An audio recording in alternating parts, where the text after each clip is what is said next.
बेटे की मां की मौत के बाद बेटे ने पिता से कहा, तुम नीचे रहो, जब तक तुम वहां हो। उसकी पत्नी को काम में परेशानी हो रही है।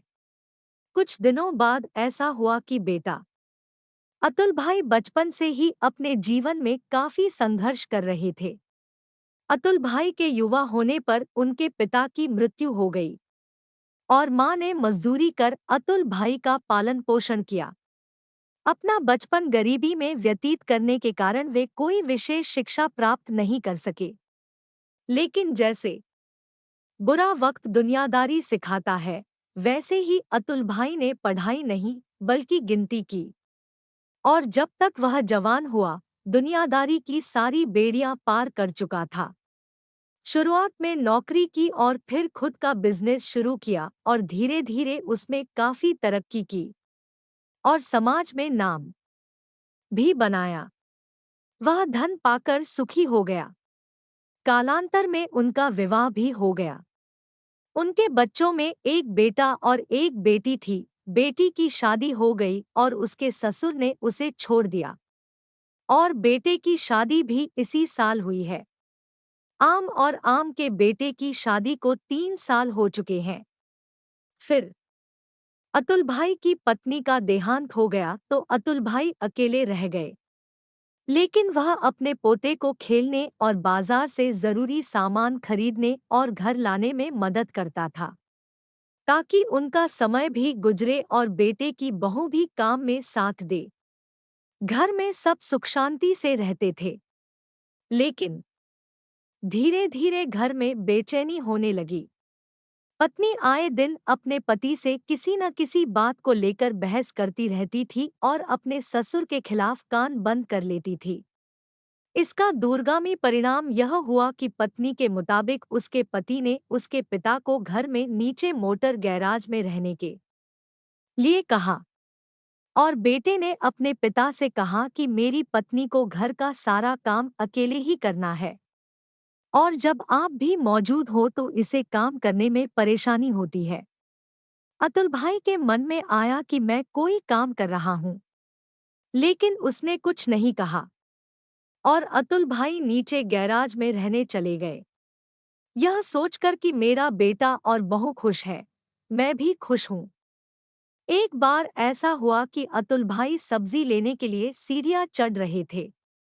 उधर जीजाजी के फोन पर बात करने की आवाज सुनाई दी, जिसमें बहू अपनी माँ से कह रही थी कि मेरे कहने पर उसने गैराज में डोसा फेंका है।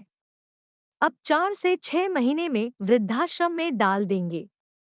तब सारा घर हमारा होगा, खाने पीने में मस्त रहेंगे और तुम भी यहाँ रुकने के लिए आते रहो तो मुझे भी आसानी हो जाए। अतुल भाई सब्जी का थैला लेकर नीचे गए और गैरेज में बैठ गए कि मेरे घर में बाहरी लोगों की दखलंदाजी के कारण मुझे गैरेज में रहने को कहा गया है। मैंने मेहनत करके अपना बिजनेस किया और उससे बचाए हुए पैसों से घर बनाया। घर का मालिक मेरा है और मेरे नाम पर। और यह दामाद उसे कैसे कैसे सपने दिखाकर घर उजाड़ने की कोशिश करता है और मेरा बेटा अपने दामाद के पास आता है और मुझे गैरेज में रहने के लिए भेज देता है। जल्द ही उन्हें समझ आ गया कि बेटी की मां बार बार ऊपर चढ़ गई है, इसलिए बहू के कहने पर बेटे ने मजबूर होकर खुद को नीचे कर लिया। अतुल भाई ने सोचा कि आजकल बेटी के घर में मारपीट करके सास को क्या मिलता है। जो भी हो, अंत में यह बेटी का घर और बेटी की जिंदगी बर्बाद करने का ही काम करता है।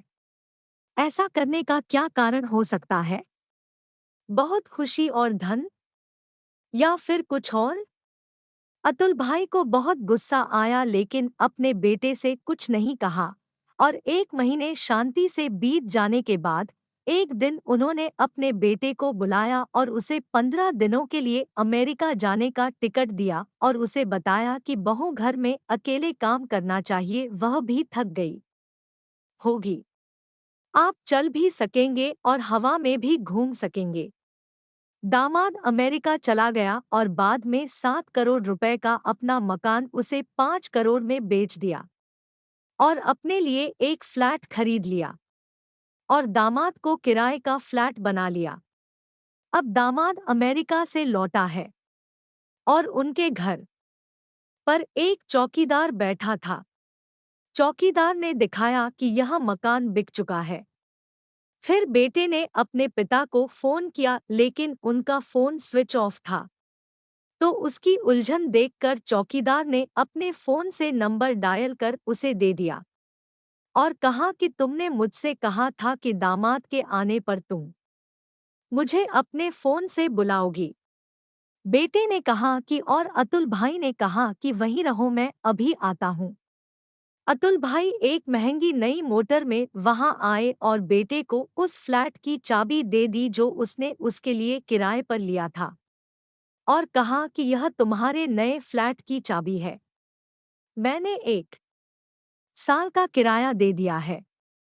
अब तुम अपनी पत्नी के साथ रहो और अपनी पत्नी से पूछो कि किसकी सलाह पर मुझे नीचे गैरेज में रहने को कहा गया था। और हाँ, मेरे कमाए हुए पैसों से तुम्हें कोई वर्षा नहीं मिलेगा, इसलिए इसकी बिल्कुल भी उम्मीद न करें। मैंने पहले ही तय कर लिया है कि मुझे अपने पैसे का क्या करना है और अब मैं जा रहा हूँ। इतना कहते ही अतुल भाई अपनी मोटर में बैठ गए और वहां से चले गए और बेटाभू एक दूसरे का मुंह देखते रहे। अब समय आ गया है कि ऐसे निकम्मे दामाद को साफ शब्दों में कह दिया जाए कि हम तुम्हारे साथ नहीं रह रहे हैं, आप हमारे साथ और हमारे घर में रहते हैं। अगर यह आपको सूट करता है तो रुकें और यदि नहीं तो अपने रहने की व्यवस्था करें, जैसा कि आप कर सकते हैं।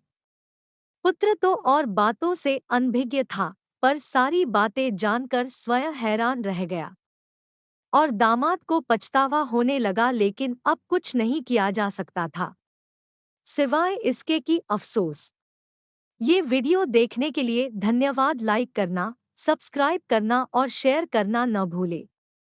यह वीडियो कैसा लगा वह कमेंट करके भी बताना।